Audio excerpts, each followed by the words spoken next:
आज हम शुरू करेंगे आधुनिक भारत का एक्सप्लेनेशन और इसके अंतर्गत पहला टॉपिक है यूरोपीय कंपनियों का आगमन।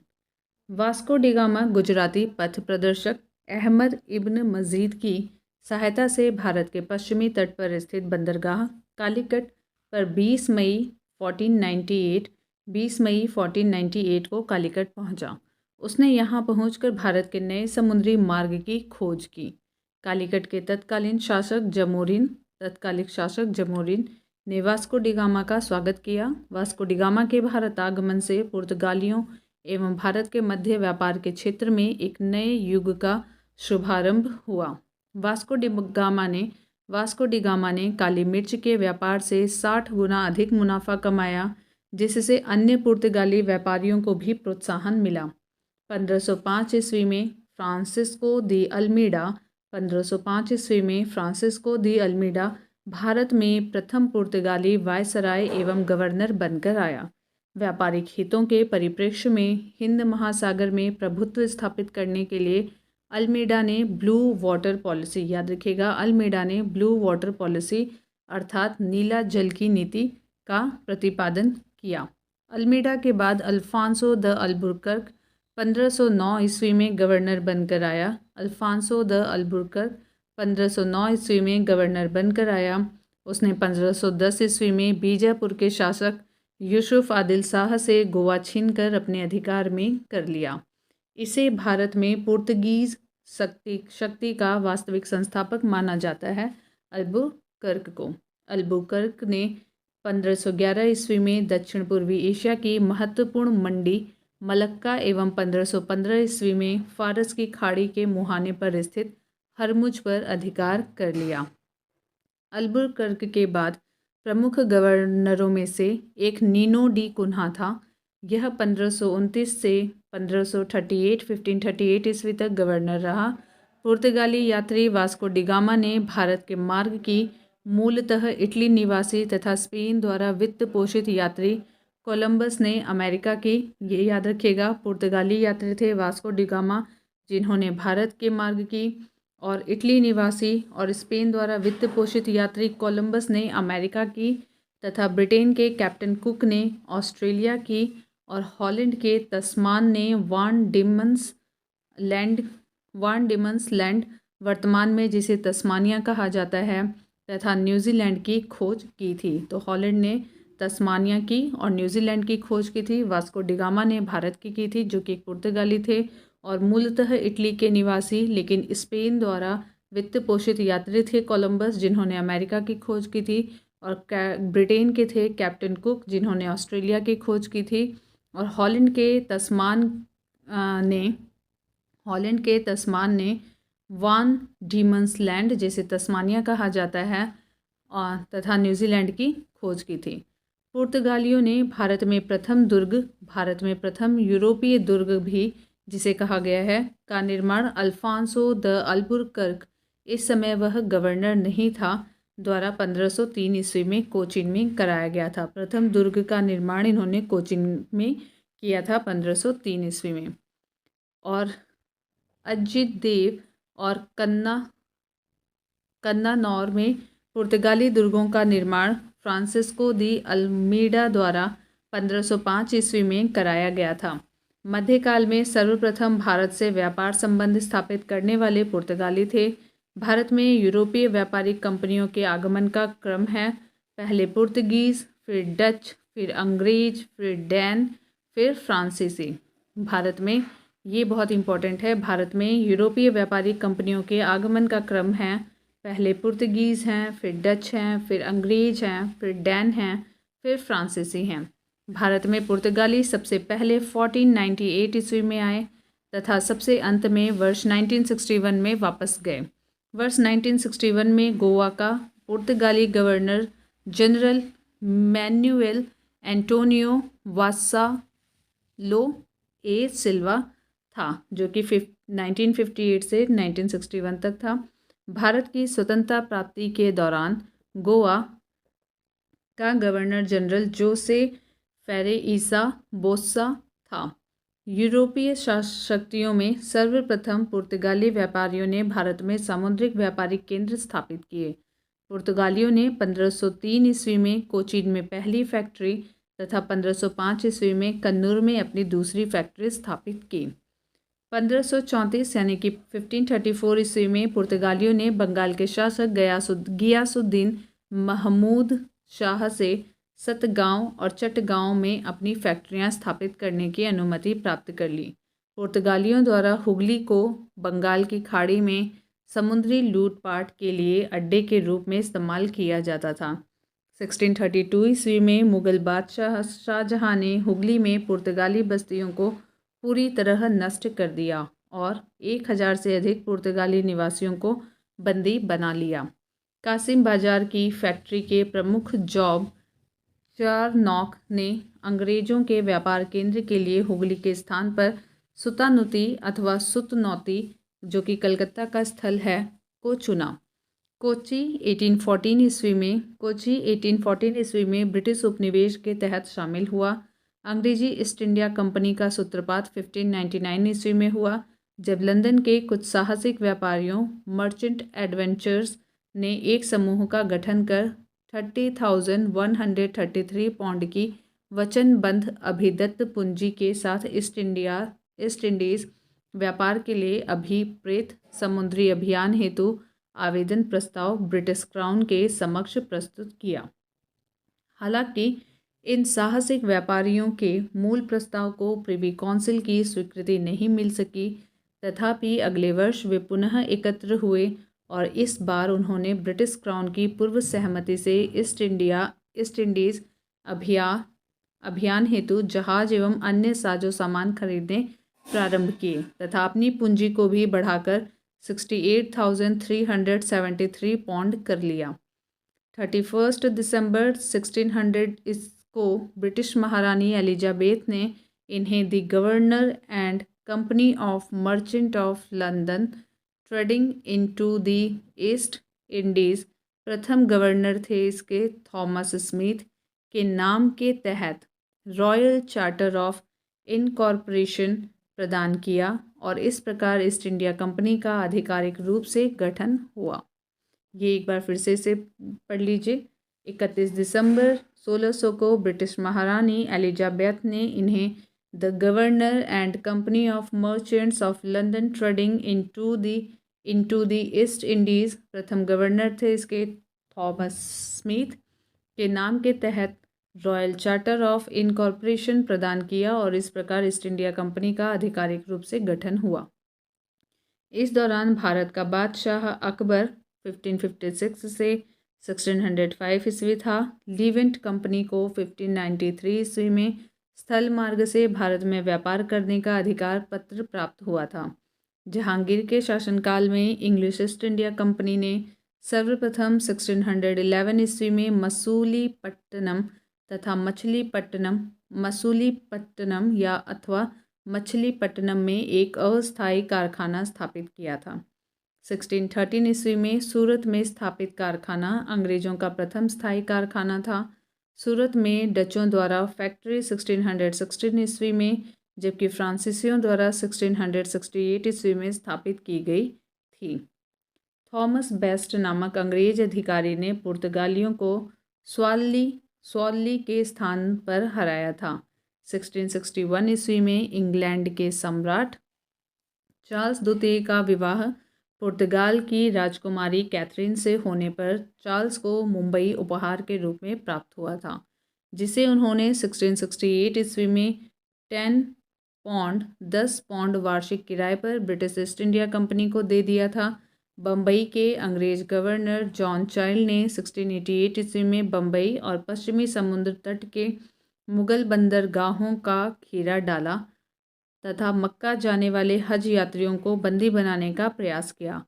फलस्वरूप उसे औरंगजेब ने भारत से निष्कासित करने का आदेश दिया था।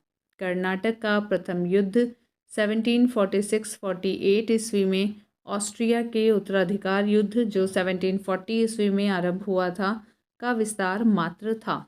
गृह सरकारों की आज्ञा के विरुद्ध ही दोनों दलों अंग्रेज एवं फ्रांसीसी में 1746 ईस्वी में युद्ध प्रारंभ हो गया। अंग्रेज कैप्टन बर्नेट के नेतृत्व में अंग्रेजी सेना द्वारा कुछ फ्रांसीसी जहाज़ों पर अधिकार कर लेना युद्ध का तात्कालिक कारण था। प्रथम कर्नाटक युद्ध के समय ही कर्नाटक के नवाब अनवरुद्दीन ने महफूज खां के नेतृत्व में 10,000 की भारतीय सेना को फ्रांसीसियों पर आक्रमण करने के लिए भेजा। कैप्टन पैराडाइज के नेतृत्व में फ्रांसीसी सेना ने अडयार नदी पर स्थित सेंट थॉमे नामक स्थान पर नवाब की सेना को पराजित किया। यूरोप में युद्ध बंद होते ही कर्नाटक का प्रथम युद्ध समाप्त हो गया। एक्स-ला शाप्ले की संधि ट्रिटी ऑफ एक्स-ला शाप्ले 1748 ईस्वी में से ऑस्ट्रिया के उत्तराधिकार का युद्ध समाप्त हो गया तथा मद्रास अंग्रेजों को पुनः प्राप्त हो गया। डुप्ले ने पहली बार वे हथकंडे प्रयोग किए जो भारत को जीतने के लिए अंग्रेजों के मार्गदर्शक बने। यह डुप्ले ही था जिसने पहली बार यूरोपीय सेना को भारतीय राजदरबारों में भारतीय व्यय पर नियुक्ति करवाया तथा जिसने पहली बार यूरोपीय हितों के लिए भारतीय राजनीति में हस्तक्षेप किया तथा भारत में यूरोपीय साम्राज्य की नींव रखी। लुई 14वें के मंत्री कॉलबर्ट द्वारा 1664 ईस्वी में फ्रेंच ईस्ट इंडिया कंपनी की स्थापना हुई, जिसे कंपनी देस इंडेस ओरिएंटलिस कहा गया। कंपनी देस इंडेस ओरिएंटलिस कहा गया। फ्रांसीसी कंपनी का निर्माण राज्य द्वारा हुआ और राज्य ही इसका सारा खर्च देता था। 1667 ईस्वी में फ्रांसीसी कैरो के नेतृत्व में एक अभियान दल भारत के लिए रवाना हुआ, जिसने 1668 ईस्वी में सूरत में अपने पहले व्यापारिक कारखाने की स्थापना की। मैकारा गोलकोंडा के सुल्तान से एक अधिकार पत्र प्राप्त कर 1669 ईस्वी में मसूलीपट्टनम में दूसरी फ्रांसीसी कोठी स्थापित की गई। डचों ने अपनी प्रथम फैक्ट्री की स्थापना मसूलीपट्टनम में की थी। डचों की बंगाल में पहली कंपनी पिपली में 1627 ईस्वी में स्थापित हुई। इसके कुछ ही दिनों बाद डच पिपली से बालासोर चले आए, परंतु बंगाल में डचों का व्यापार सही ढंग से 1653 ईस्वी में शुरू हुआ, जब उन्होंने चिनसुरा में अपनी कंपनी स्थापित की। चिनसुरा के डच किले को गुस्तावुस फोर्ट के नाम से जानते थे। चिनसुरा के डच किले को गुस्तावुस फोर्ट के नाम से जानते थे। यूरोपवासियों को सर्वोत्तम शोरा और अफीम बिहार से प्राप्त होता था। अंग्रेजी शासनकाल में बिहार अफीम उत्पादन हेतु प्रसिद्ध था। भारत में यूरोपीय शक्तियों के आगमन का क्रम इस प्रकार है। पहले हैं पुर्तगीज़, उसके बाद हैं डच, उसके बाद हैं अंग्रेज और उसके बाद हैं डैन और उसके बाद फ्रांसीसी। ये 2 बार हो चुका है और ये बहुत इंपॉर्टेंट है। अगला टॉपिक है ईस्ट इंडिया कंपनी और बंगाल के नवाब। मुगल सम्राट द्वारा स्वतंत्र रूप से नियुक्त बंगाल का अंतिम गवर्नर मुर्शीद कुली खां था। मुगल सम्राट द्वारा स्वतंत्र रूप से नियुक्त बंगाल का अंतिम गवर्नर मुर्शीद कुली खान था। इसने अपनी राजधानी ढाका से मकसूदाबाद बनाया और नगर का नाम मुर्शिदाबाद रख दिया। इसने भूमि बंदोबस्त में इजारा व्यवस्था आरंभ की। अलीवर्दी खां 1740 से 1756 ईस्वी ने यूरोपियों की तुलना मधुमक्खियों से की थी। अलीवर्दी खां ने यूरोपियों की तुलना मधुमक्खियों से की थी तथा कहा कि यदि इन्हें न छेड़ा जाए तो वे शहद देंगी और यदि छेड़ा जाए तो वे काट काट कर मार डालेंगी। इसकी मृत्यु के पश्चात उसका दौहित्र सिराजुद्दौला उत्तराधिकारी बना। ब्लैक होल की कथित घटना 20 जून 1956 को सिराजुद्दौला के समय में हुई थी। J.Z. हॉलवेल, जो शेष जीवित रहने वालों में से एक था, के अनुसार 18 फीट लंबे तथा 14 फीट 10 इंच चौड़े कक्ष में 146 अंग्रेज बंदी बंद कर दिए गए और अगले दिन उनमें से केवल 23 व्यक्ति ही बच पाए। यह घटना ब्लैक होल के नाम से प्रसिद्ध है। समकालीन मुस्लिम इतिहासकार गुलाम हुसैन ने अपनी पुस्तक सियार उल मुतखैरीन में इसका कोई उल्लेख नहीं किया है। भारतवर्ष में ब्रिटिश साम्राज्य का संस्थापक लॉर्ड रॉबर्ट क्लाइव को माना जाता है। इसने प्लासी के युद्ध, जो कि 23 जून 1957 में बंगाल के नवाब सिराजुद्दौला को पराजित कर पहली बार भारत में ब्रिटिश प्रभुत्व की नींव रखी थी। रॉबर्ट क्लाइव ने प्लासी के युद्ध में सिराजुद्दौला को पराजित कर दिया था और पहली बार भारत में ब्रिटिश प्रभुत्व की नींव रखी गई। प्लासी वर्तमान नाम है पलाशी। पलाशी का युद्ध मैदान पश्चिम बंगाल राज्य के नदिया जिले में भागीरथी नदी के किनारे स्थित है। क्लाइव भारत में बंगाल के गवर्नर के पद पर 1956 से 60 ईस्वी तक तथा 1965 से 1967 ईस्वी तक रहा। इस दौरान उसने अवध के नवाब शुजाउद्दौला के साथ इलाहाबाद की संधि की। अंग्रेज सैनिकों का एक श्वेत विद्रोह उसके समय में हुआ था। क्लाइव द्वारा बंगाल में सफलतापूर्वक एक लुटेरा राज्य की स्थापना की गई। क्लाइव एक सैनिक के रूप में जननेता था। विलियम पिट का यह कथन है कि वह स्वर्ग से उत्पन्न सेनानायक और हेवन बॉर्न जनरल था। अलीवर्दी खां के उत्तराधिकारी नवाबों में मीर कासिम, जो कि 1760 से 63 ईस्वी तक सबसे योग्य था, पूर्णिया तथा रंगपुर के फौजदार के रूप में वह अपनी योग्यता पहले ही दर्शा चुका था।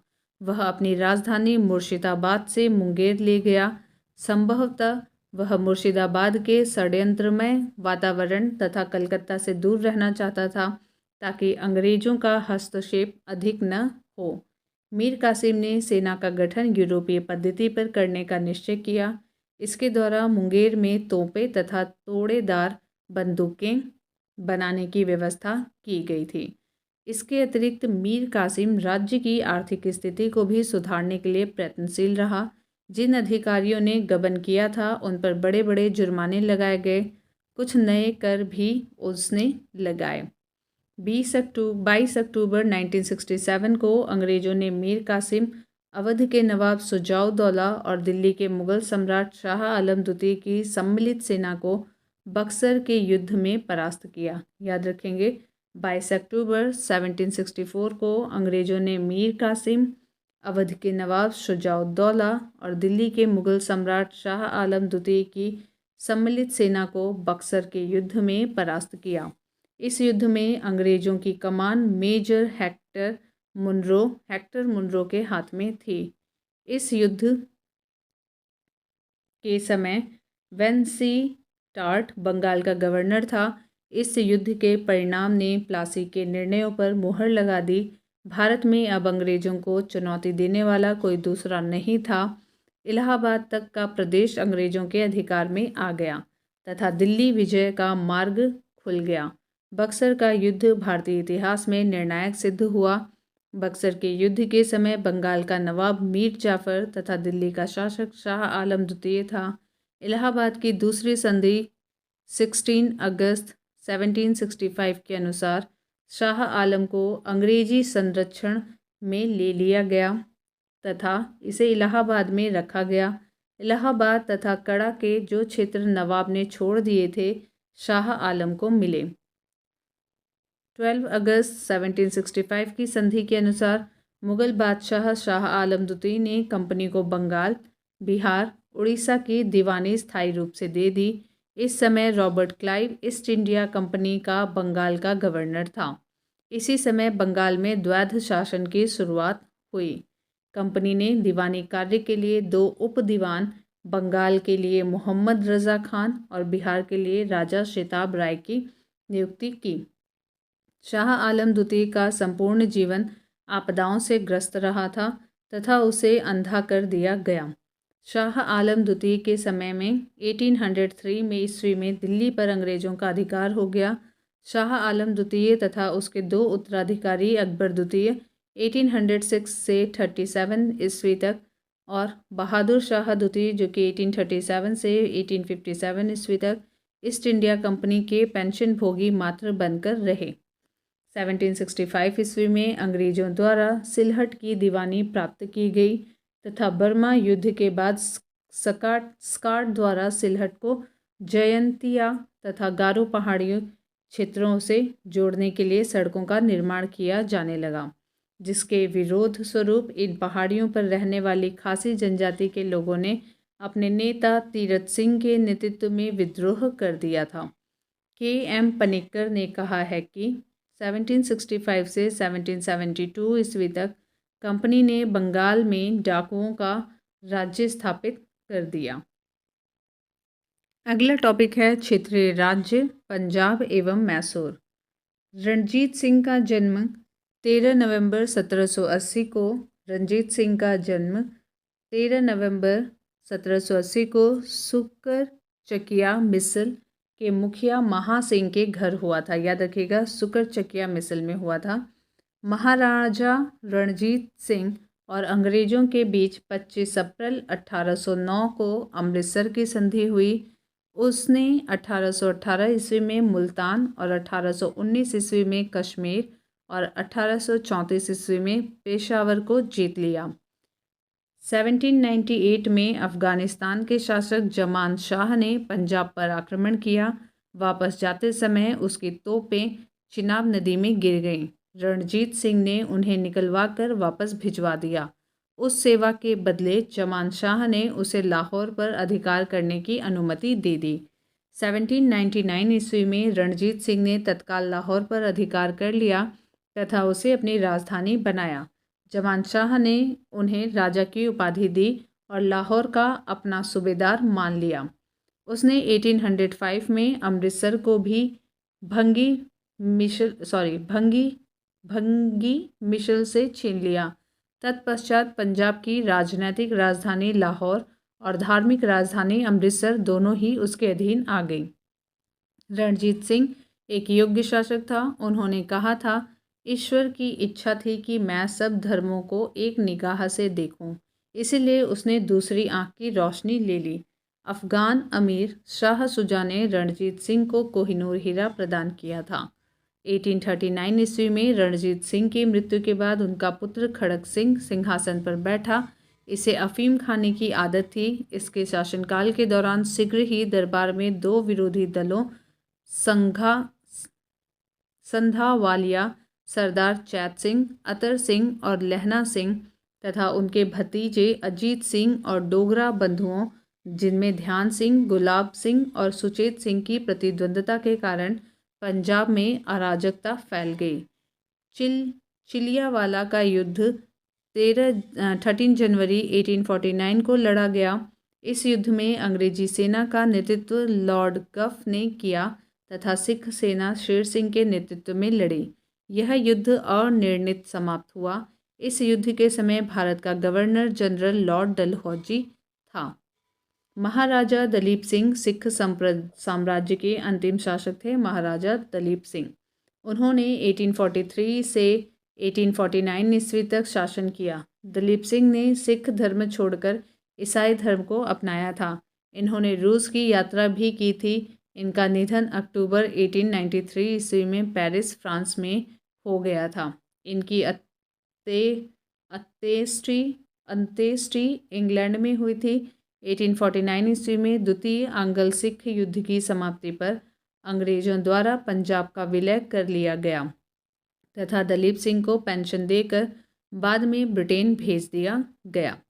पंजाब के ब्रिटिश साम्राज्य में विलय के बाद लॉर्ड डलहौजी ने 1849 ईस्वी में पंजाब पर शासन करने के लिए 3 लोगों की एक परिषद का गठन किया था, जिसमें सर हेनरी लॉरेंस को अध्यक्ष तथा जॉन लॉरेंस और चार्ल्स ग्रेनविले मानसेले को सदस्य के रूप में नियुक्त किया था। प्रथम आंग्ल मैसूर युद्ध 1767 से 69 ईस्वी में हुआ। इस युद्ध में हैदर अली विजय हुआ।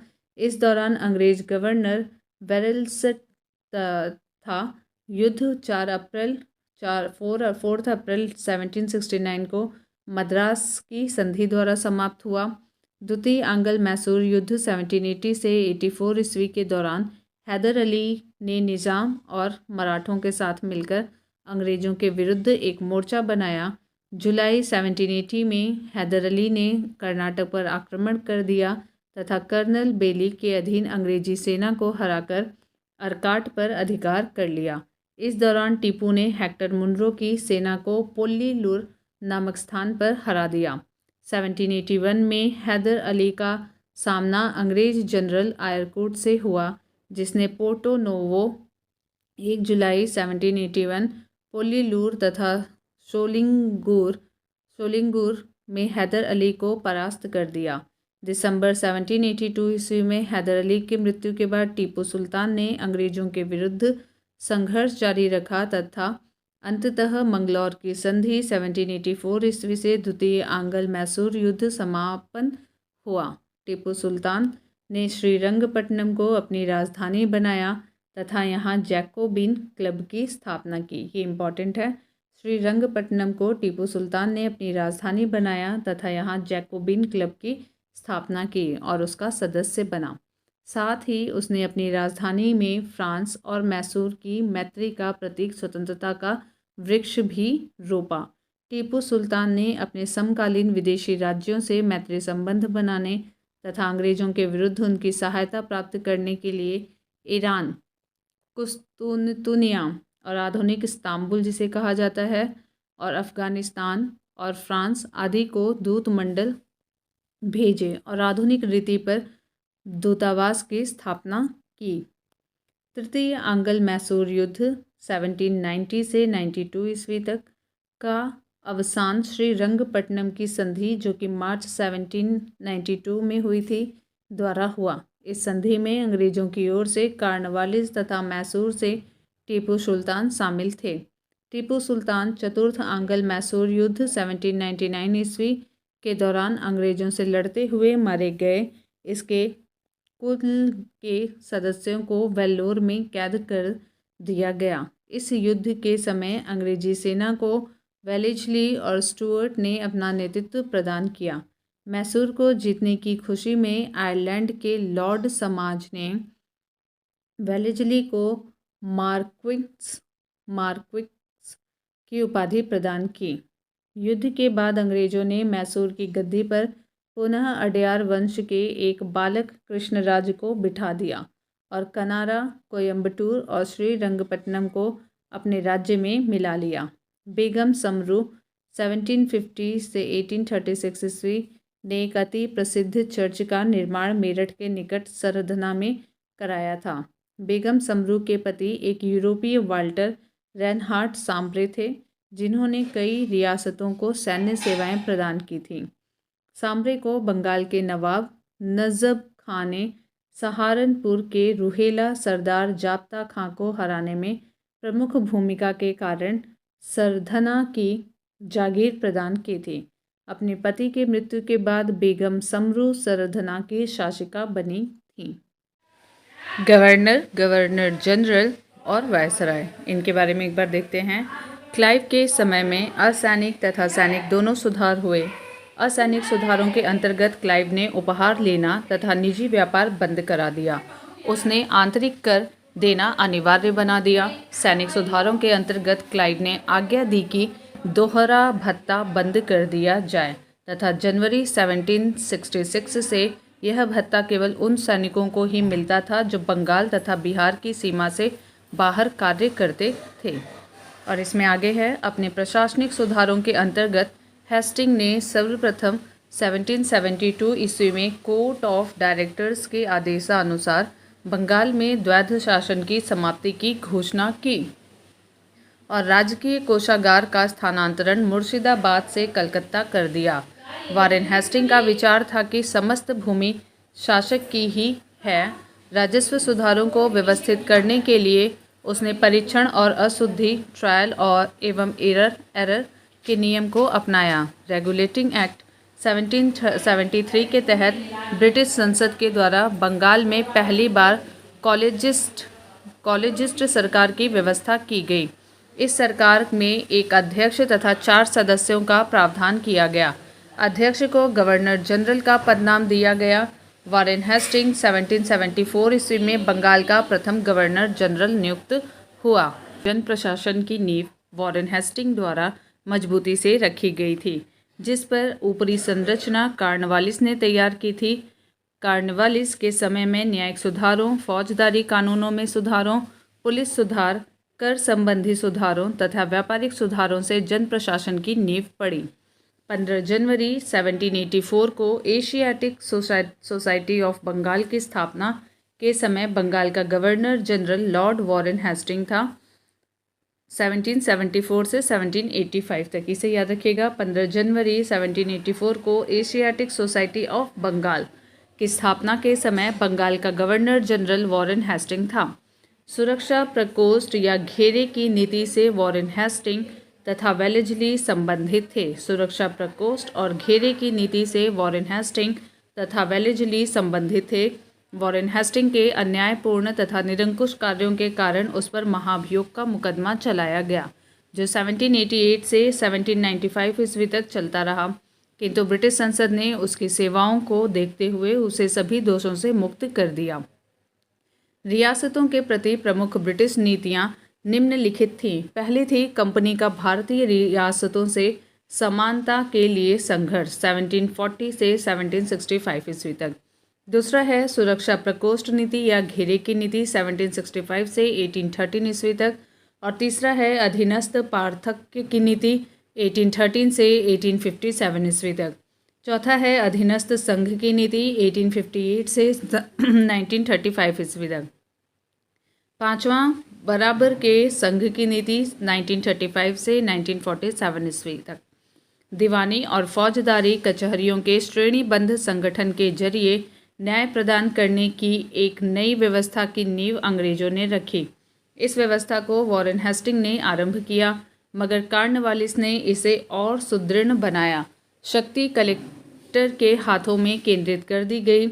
1787 ईस्वी में जिले के प्रभारी कलेक्टरों को दीवानी अदालतों के दीवानी न्यायाधीश भी नियुक्त कर दिया गया तथा इसके अतिरिक्त इन्हें फौजदारी शक्तियां और सीमित मामलों में फौजदारी न्याय करने का भी अधिकार दे दिया गया। 1790 से 92 ईस्वी के बीच भारतीय न्यायाधीशों से युक्त जिला फौजदारी अदालतों को समाप्त कर उसके स्थान पर 4 भ्रमण करने वाले न्यायाधीश 3 बंगाल हेतु एवं 1 बिहार के लिए नियुक्त किए गए। इन अदालतों की अध्यक्षता यूरोपीय व्यक्ति द्वारा भारतीय काजी एवं मुफ्ती के सहयोग से की जाती थी। लॉर्ड कॉर्नवालिस ने कानून की विशिष्टता का नियम, जो इससे पूर्व नहीं था, भारत में लागू किया। कॉर्नवालिस ने अपने न्यायिक सुधारों को 1793 ईस्वी तक अंतिम रूप देकर उन्हें कॉर्नवालिस संहिता के रूप में प्रस्तुत किया।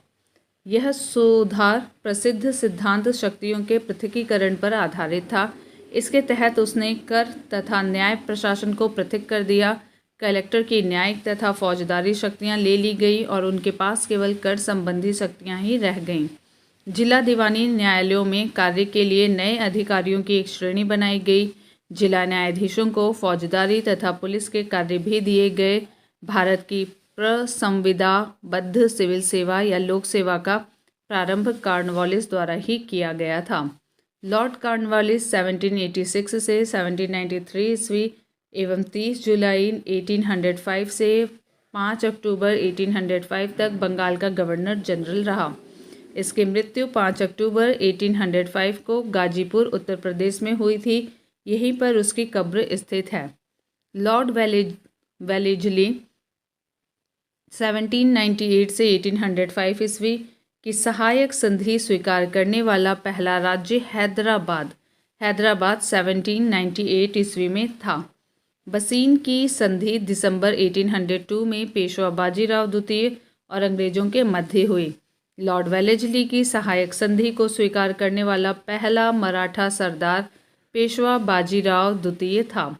इस सहायक संधि के तहत बाजीराव द्वितीय ने अंग्रेजों की संरक्षता स्वीकार कर ली।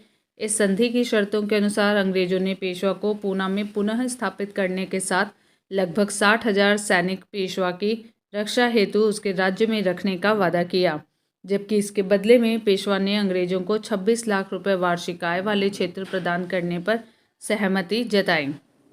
लॉर्ड वेलेस्ली, जो कि 1798 से 1805 ईस्वी तक थे, ने भारतीय राज्यों को अंग्रेजी राजनीतिक परिधि में लाने के लिए सहायक संधि प्रणाली का प्रयोग किया।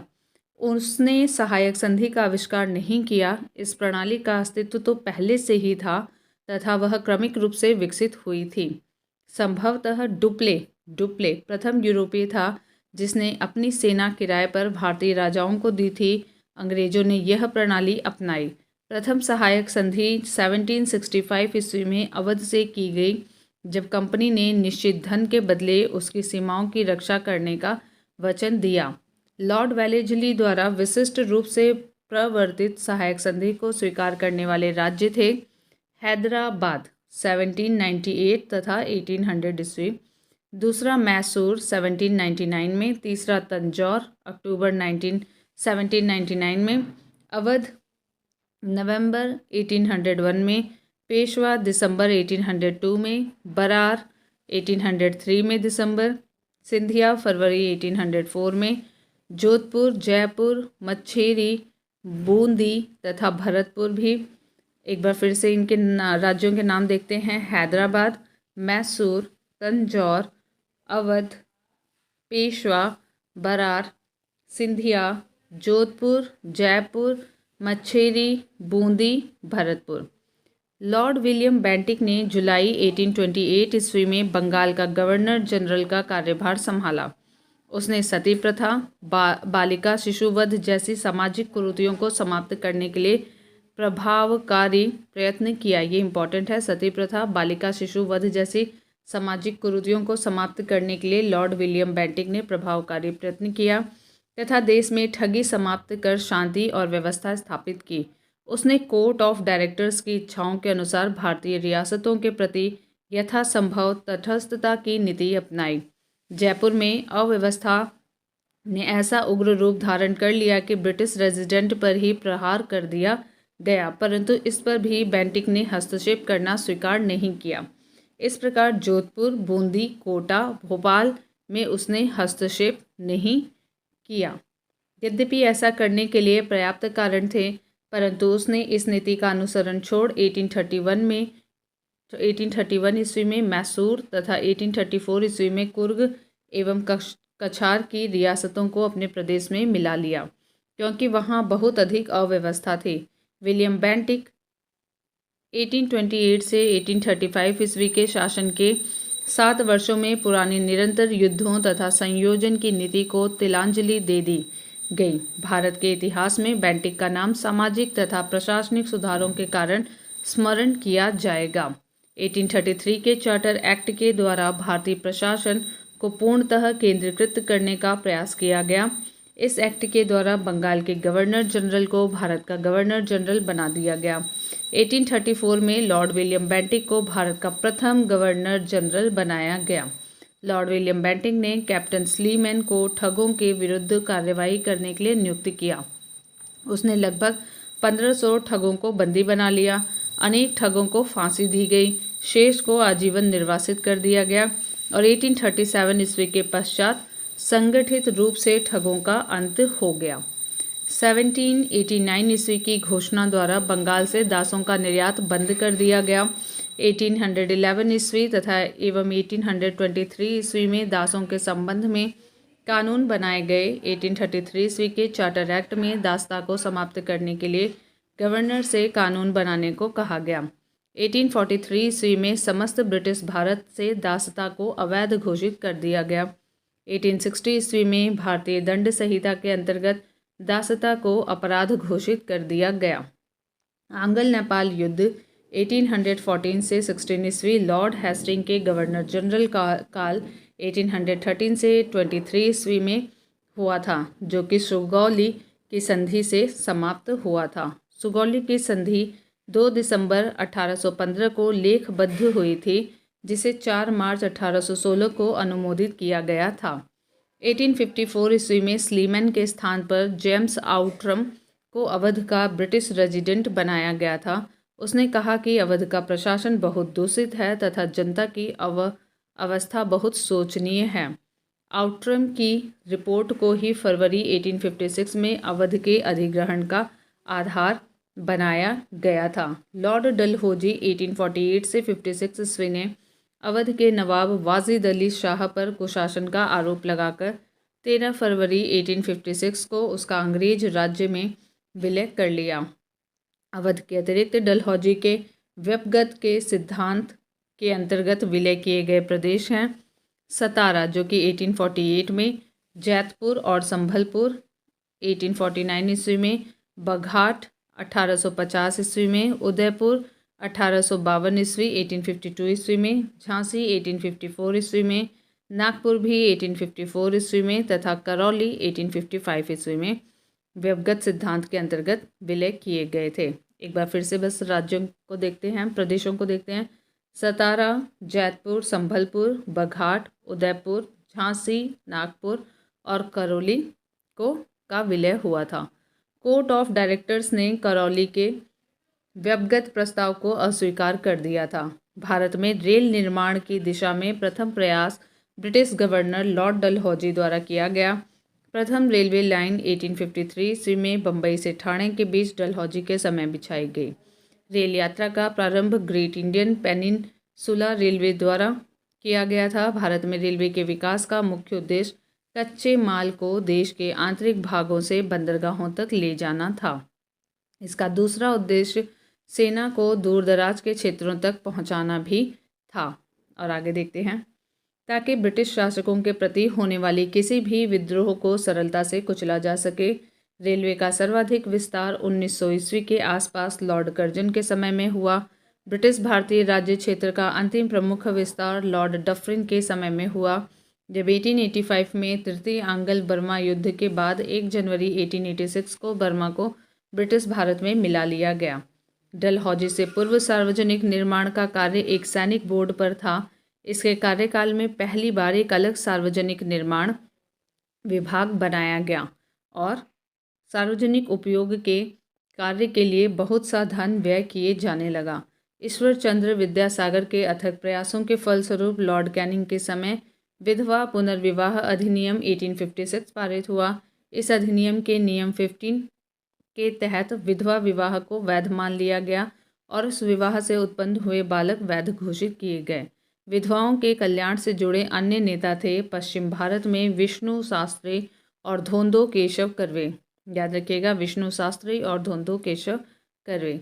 धोंदो केशव कर्वे ने 1899 ईस्वी में पूना में विधवा आश्रम की स्थापना की।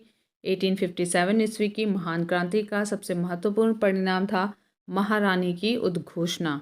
यह उद्घोषणा 1 नवंबर 1858 को इलाहाबाद में हुए दरबार में लॉर्ड कैनिंग द्वारा उद्घोषित की गई। इसमें ईस्ट इंडिया कंपनी के शासन की समाप्ति और भारत के शासन को सीधे ब्रिटिश शाही ताज के अंतर्गत लाए जाने की घोषणा की गई। इसके तहत लॉर्ड कैनिंग ब्रिटिश भारत का प्रथम वायसराय बना। महारानी विक्टोरिया को भारत की सामग्री 1877 ईस्वी में नियुक्त किया गया। जनवरी 1877 में आयोजित किए गए दिल्ली दरबार में इन्हें केसरी हिंद की उपाधि प्रदान की गई। प्रथम आंग्ल अफगान युद्ध 1839 से 1842 ईस्वी के मध्य हुआ था। इस दौरान भारत के गवर्नर जनरल ऑकलैंड थे। लॉर्ड लिटन के समय द्वितीय आंग्ल अफगान युद्ध 1878 से 1880 ईस्वी में हुआ था। 1843 के एक्ट 5 के द्वारा भारत में तत्कालीन गवर्नर जनरल लॉर्ड एलनबरो ने दास प्रथा का उन्मूलन किया था। इसके काल 1842 से 1844 ईस्वी के दौरान अगस्त 1843 में सिंध को पूर्ण रूप से ब्रिटिश साम्राज्य में मिला लिया गया।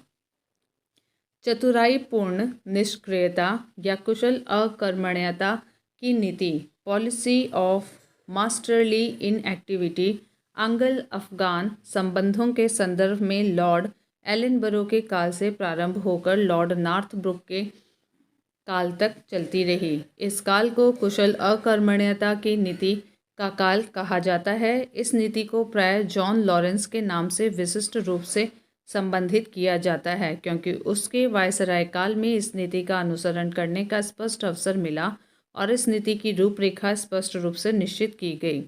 कुशल अकर्मण्यता, मास्टरली इनएक्टिविटी शब्द का JWS वाइली ने एडिनबरा रिव्यू के एक लेख में प्रयोग किया था। भारत में अंग्रेजों के समय में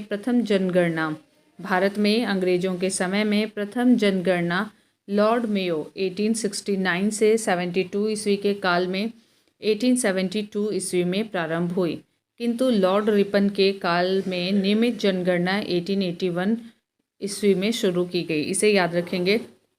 भारत में प्रथम जनगणना अंग्रेज़ों के समय में लॉर्ड मेयो के काल में 1872 में प्रारंभ हुई थी, लेकिन ये नियमित रूप से शुरू हुई थी लॉर्ड रिपन के काल में 1881 से। लॉर्ड मेयो 1869 से 72 की हत्या अंडमान निकोबार द्वीप समूह के भ्रमण के दौरान शेर अली अफरीदी नामक एक कैदी द्वारा की गई थी। मेयो प्रथम गवर्नर जनरल था जिसकी हत्या उसके कार्यकाल में की गई थी। 1876 ईस्वी में लिटन के वायसराय बनकर आने पर अफगानिस्तान के प्रति अपनाई गई नीति में परिवर्तन आया। कुशल अकर्मण्यता की नीति के स्थान पर अग्रगामी नीति का अनुसरण होने लगा। मेजर सैंडमन की बलूचिस्तान में गवर्नर जनरल के एजेंट के रूप में नियुक्ति के साथ ही बलूचिस्तान में हस्तक्षेप न करने के स्थान पर हस्तक्षेप की नीति अपनाई गई थी। वर्नाक्यूलर प्रेस एक्ट या भारतीय भाषा समाचार पत्र अधिनियम 1878 ईस्वी में लॉर्ड लिटन के काल में पारित किया गया। इम्पॉर्टेंट है, vernacular press act Lord Lytton के काल में पारित किया गया 1878 ईस्वी में। इस अधिनियम को मुंह बंद कर देने वाला अधिनियम भी कहा गया। आर्सकिन पेरी ने इस अधिनियम को विपरीतगामी और असंगत तथा भारत की भावी प्रगति के लिए घातक पग बताया। श्री S.N. बनर्जी ने इसे आकाश से वज्रपात कहा है। Sir P.C. एल्बर्ट वायसराय की परिषद के विधि सदस्य थे। इन्होंने 2 फरवरी 1833 को विधान परिषद में एक विधेयक प्रस्तुत किया जिसे एल्बर्ट बिल की संज्ञा दी जाती है। इस विधेयक का उद्देश्य था कि जाति भेद पर आधारित सभी न्यायिक अयोग्यताएं तुरंत समाप्त कर दी जाएं और भारतीय तथा यूरोपीय न्यायाधीशों की शक्तियां समान कर दी जाएं। जैसे ही यह विधेयक प्रस्तुत किया गया, एक बवंडर खड़ा हो गया। यूरोपीय लोगों ने इसे अपने विशेषाधिकारों पर कुठाराघात बताया। लॉर्ड रिपन को ब्रिटिश भारत के वायसरायों में सबसे अधिक उदारवादी माना जाता है। उन्होंने 100 या उससे अधिक कार्यरत मजदूरों वाली फैक्ट्रियों में काम करने वाली महिलाओं तथा बच्चों के संबंध में कुछ उदारवादी नियम बनाए, जिन्हें प्रथम फैक्ट्री अधिनियम 1881 के नाम से जाना जाता है। इस अधिनियम के तहत 7 वर्ष से कम उम्र के बच्चों के फैक्ट्रियों में काम करने पर रोक, 7 से 12 वर्ष के बच्चों की कार्यावधि प्रतिदिन 9 घंटे तथा इन्हें महीने में 4 दिन की छुट्टी का प्रावधान दिया गया। दूसरा फैक्ट्री अधिनियम 1891 में बनाया गया ठीक 10 साल बाद, और इसमें सभी मजदूरों के लिए साप्ताहिक छुट्टी की व्यवस्था थी। लॉर्ड मेयो के समय में सृजित स्थानीय शासन को वास्तविक स्थानीय शासन बनाने के लिए लॉर्ड रिपन ने उन्हें आवश्यक नियम प्रदान किए। इस कार्य के कारण लॉर्ड रिपन को आधुनिक भारत में स्थानीय शासन का जनक माना जाता है। चार्ल्स मैटकाफ ने प्रेस पर प्रतिबंध हटाया, इसलिए उसे समाचार पत्रों का मुक्तिदाता कहा जाता है। भारत में पुरातत्व सर्वेक्षण संबंधी प्रयास 1784 ईस्वी में कलकत्ता में विलियम जोन्स द्वारा एशियाटिक सोसाइटी की स्थापना के साथ प्रारंभ हुए थे। 1861 ईस्वी में लॉर्ड कैनिंग द्वारा अलेक्जेंडर कनिंघम को पुरातात्विक सर्वेक्षण नियुक्त किया गया था और 1871 में पुरातात्विक सर्वेक्षण को सरकार में अलग विभाग बनाया गया। लॉर्ड कर्जन के कार्यकाल 1899 से 1905 ईस्वी के दौरान वर्ष 1901 में भारतीय पुरातत्व सर्वेक्षण ASI को एकीकृत एवं केंद्रीकृत स्वरूप देते हुए जॉन मार्शल को इसका नया महानिदेशक नियुक्त किया गया। प्राचीन स्मारक संरक्षण अधिनियम 1904 के द्वारा लॉर्ड कर्जन ने भारत में पहली बार ऐतिहासिक इमारतों की सुरक्षा एवं मरम्मत की ओर ध्यान देते हुए 50,000 पाउंड की धनराशि का आवंटन किया था। गोपाल कृष्ण गोखले ने कर्जन के प्रशासन की तुलना मुगल सम्राट औरंगजेब से की थी। नवंबर 1905 में लॉर्ड कर्जन के स्थान पर लॉर्ड मिंटो को भारत का वायसराय नियुक्त किया गया तथा जॉन मार्ले को भारत सचिव नियुक्त किया गया। इनके द्वारा किए गए सुधारों को मार्ले मिंटो सुधार 1909 ईस्वी के नाम से जाना जाता है। तो ये थे वायसराय नियुक्त किए गए थे मार्ले, तो पहला नाम वायसराय का, और जो भारत सचिव हैं लॉर्ड मिंटो जो थे ये वायसराय थे और भारत सचिव जो थे ये मार्ले थे। तो आगे है वायसराय का नाम और पीछे है भारत सचिव का नाम, तो इसलिए मार्ले मिंटो सुधार इसे कहा गया।